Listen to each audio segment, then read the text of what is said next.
descends, the velocity Goes up. goes up. And the pressure does what through the conversion duct? Comes down. Because it goes 180 degrees in a supersonic duct, and the reason for that is the shock wave knocks the speed down and allows the pressure to build. Okay, so when I start talking about this, know that when I'm talking about going through a converging duct, we're going to be increasing pressure in a sonic duct as opposed to a subsonic duct. So here, let me back up here real quick, I guess. Okay, so subsonic ducts, like I showed you, they have a diverging duct up to the point of the compressor spike, and then it becomes a cylindrical converging duct, okay, right there. So this is like the one that was on that OS2 that I just showed you. Okay, so like this, it's not the same, bigger Rolls Royce. But you can see the shape of the, on this case, you look over here on this side, the thing actually goes back in on itself, which increases the pressure. And then this spike that sticks out, it takes up some space. It starts to close the space back up again the closer you get to the fan. So that gives the air some direction across the blades. It takes care of all that air that's flying around in there. It gives it some direction, some flow into the fan blades so that the fan blades aren't cavitating in all that air that's all swirling around in there. You see that? Okay. Also, you see the surface here. This uses that Dynaroar composite compound, and that's what helps knocks that noise down on that surface. On that cone, is there a anti-ice system on this? Yes, yes, they use anti-ice on those. They're heated from the backside. They heat this compartment with warm oil up here in this section, so they don't spray oil up in there, but it's kept warm because of the bearing cavity and the oil that's up in front. Yeah, because it could ice up too, just like anything I'm else. just gonna hit right into the blade. Okay, so most subsonic spikes are kept fairly short because you don't. The depth of the inlets isn't that big on most of these aircraft. You need to stand in there. They're probably this wide. Some of the wide body jets, some of them are a little bit deep, maybe 4 feet deep. They're not all that deep given the diameter of the engine. So they keep the spikes a little bit short and stubby. Now the supersonic spikes, they can start getting to be a little bit longer. And those spikes can be movable, so they can move forward or back. They can also use different ways to allow the air to come into the inlet. Show a picture.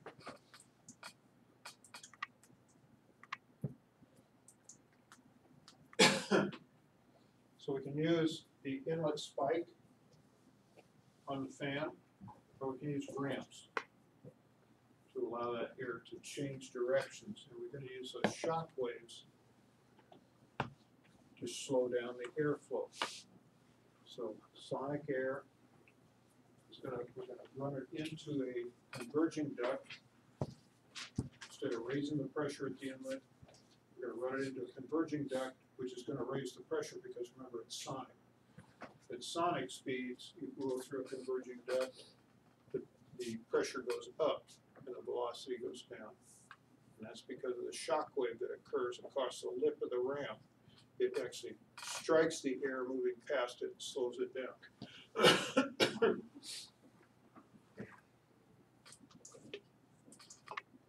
Now these things could be kind of noisy. As you might guess, anytime you have a shock wave inside an engine, it's hard on the mechanical parts, but it also makes some significant noise inside the engine. So there's some ways to beat that down. Now, right now, civilian transports, there are none. We're building some more again. There was Concorde, there was the SST, there were several around, and they were great airplanes, but they were really pretty expensive to support. But there's some companies coming back out now that are trying to resurrect other supersonic transports.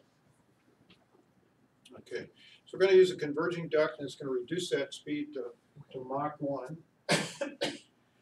And then we're going to use a diverging duct to reduce the velocity further.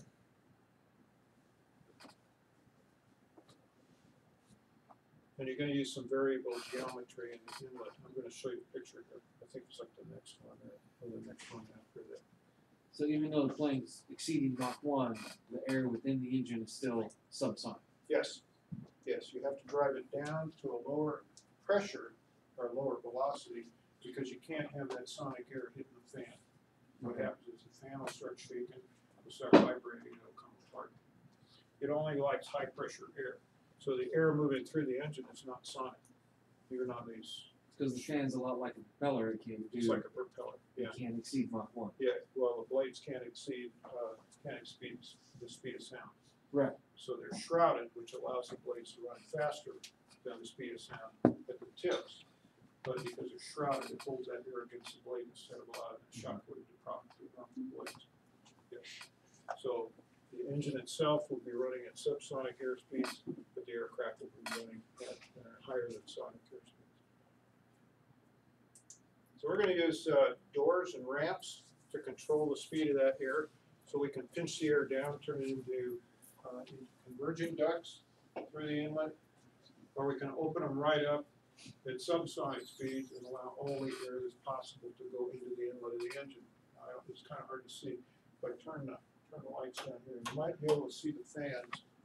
Yeah, there you go. You can see the fans way down here low. You can see the fans way in the back here on these two engines. So by changing the inlet geometry, all of these doors move back and forth, up and down. And so if you have sonic air moving across here, they pinch these down. Actually, pinch them down, you end up with less air. But at the speeds the aircraft operating at and the altitude that it's operating at, it's still plenty of air for the engine to run at those altitudes. At lower altitudes, you're not running at sonic. So you can open all these things back up and the engine gets plenty of air to operate, yeah. And how are those operated these days? They're all hydraulically operated, yeah, yeah. So all this is tied together as part of the aircraft engine management system. And so you're going to have things like fuel flow, you're going to have throttle position, you're going to have airspeed attached to it, and also the throttle lever angle, the TLA. Would that be part of the FADEC? They'll all be connected to the FADEC, yeah. So most likely these are designed for military applications. Well, this one here is Concorde. This is a French airplane, French and British airplane. But they operate similar on military aircraft. Yeah, you have to do something to slow that air down because those engines don't take sonic air into the inlet. The 15 has a similar duct. And ramps. Yeah. Okay, so what this does is allows a maximum amount of airflow during the three phases of flight. So you have subsonic, transonic, where you skip over into supersonic and then into supersonic flight. Now these airplanes, the Concorde and SST, they weren't allowed to fly over land sonic because the shock wave that came off the airplane, people got pissed off about it. And so, only over the ocean. So the shock wave that was created off the airplane wasn't a big issue out at sea. People would, on a cruise ship, you know, you took an MRTs and listen to this and think, oh, that's pretty cool. But when you live in a city and you have 3 or 4 of these things coming and going every day, it kind of shakes the building. So it wasn't, that was another thing that kind of killed it. All right, so and this is generally speaking. At the inlet, if you have 1% loss of efficiency at the inlet, it's going to cost you about 1.5% coming out the tailpipe. So these inlets have to be pretty darn efficient.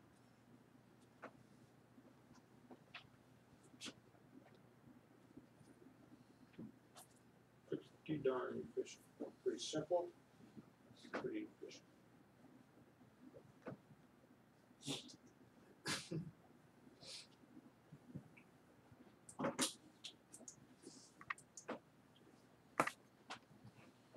Okay, so we like to have the airstream separated from the aircraft. So you saw the strakes on the dual inlets. So you may have a flow plate or strake where the engine may be suspended away from the aircraft in clean air on a pylon out on a wing.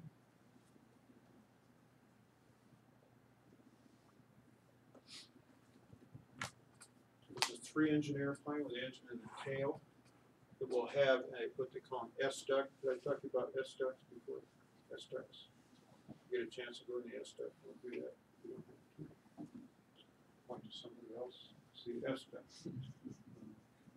Yeah, so maybe I didn't talk to you about this. So an S duct. If you have a 3-engine airplane, you have the engine in the middle of the fuselage. There's quite a lot of biz jets and there's some transports out there rolling around that have 3 engines. L-11s, DC-10s, you got Global Express, you got all kinds of stuff. TriStars, all of those are still flying around. So you have the fuselage.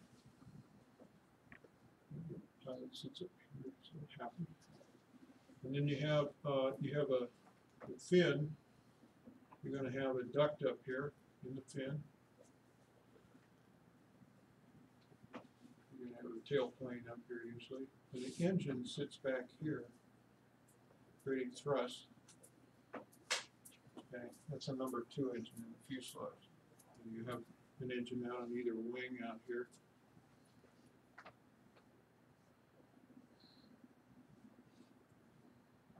Creating thrust. Well, what happens is to get the air in the inlet here, down here, they have what they call an S duct. It goes this way, through the tail, through the fin. Well, and I know we talked about this, so when the air goes in, and it's being drawn in here, it wants to keep going this way, right? Everybody would agree with that? Yeah.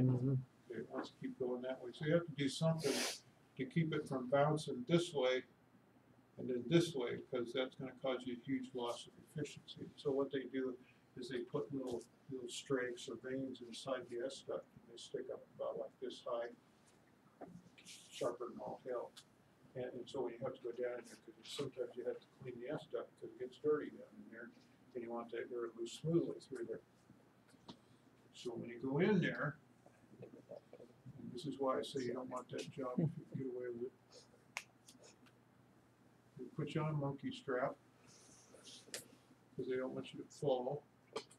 This is like a big slide right here, and so so you're going to be in there with your cleaning compounds, cleaning that surface, and all those little sharp edges are going to try to cut you in little pieces. So you're not going to be a real happy person. Okay. And it's a pretty big duct. It's like big enough almost to stand in. So know that if you get that job, there's all kind of little strakes up in there and up in here. And about the time you slip, you're going to try to catch yourself, and that's those things are going to cut the hell out of you. So be careful if you ever have to go into one of those. They'll put you in at the inlet, and they'll let you go down. So usually, if you're lucky, somebody will be there at the top. In case you get hurt, they'll pull you back out. But know that that's called an S duct. This is the third and the second engine here. So it's 1, 2, and then 3 on the other side.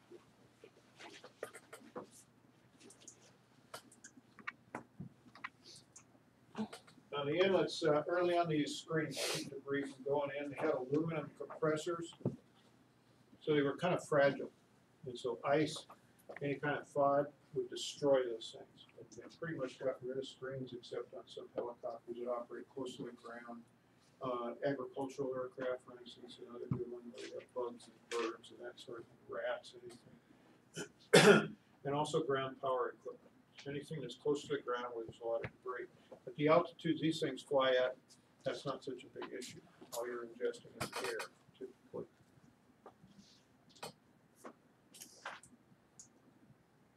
So they have what they call a centrifugal flow particle separator that's used on a lot of aircraft, mostly turbine-equipped helicopters and turboprops, some turboprops, and this is how it works. So this is just a real pale graphic representation of how it works. So you have the flow of the air. Let me lay these down so you guys can see here.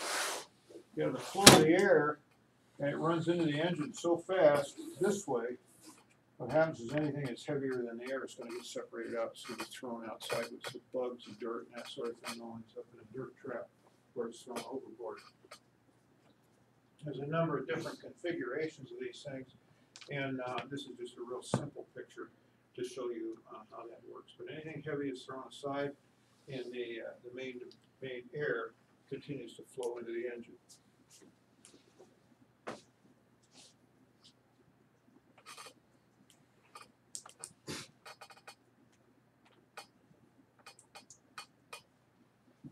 Okay, so inlet ducts will be located on the airframe.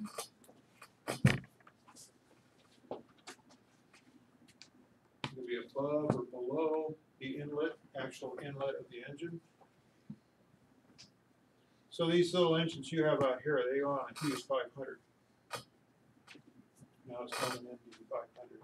The air for these engines actually comes some distance away. It comes from probably 4 feet away through a filtration system. So, so know that you can duct that air quite a long distance to the engine.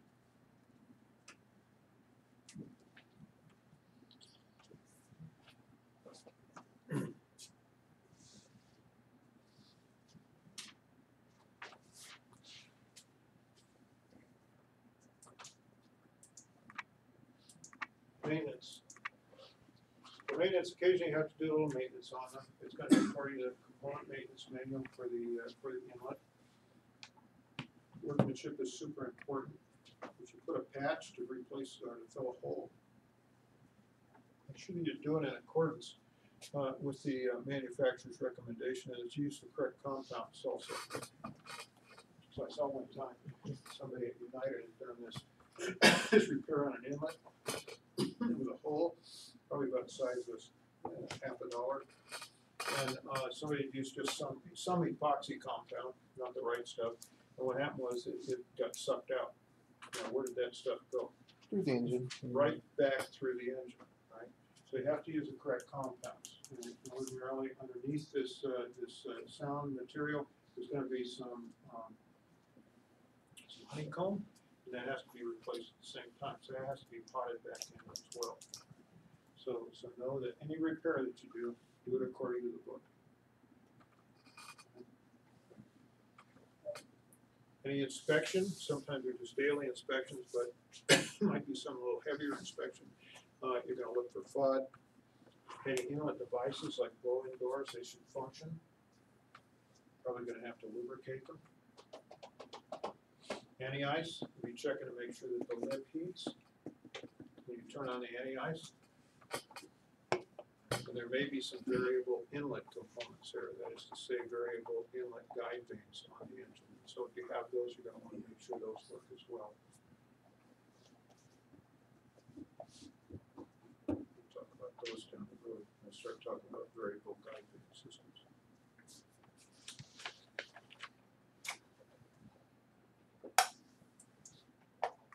Okay, so it's dinner time.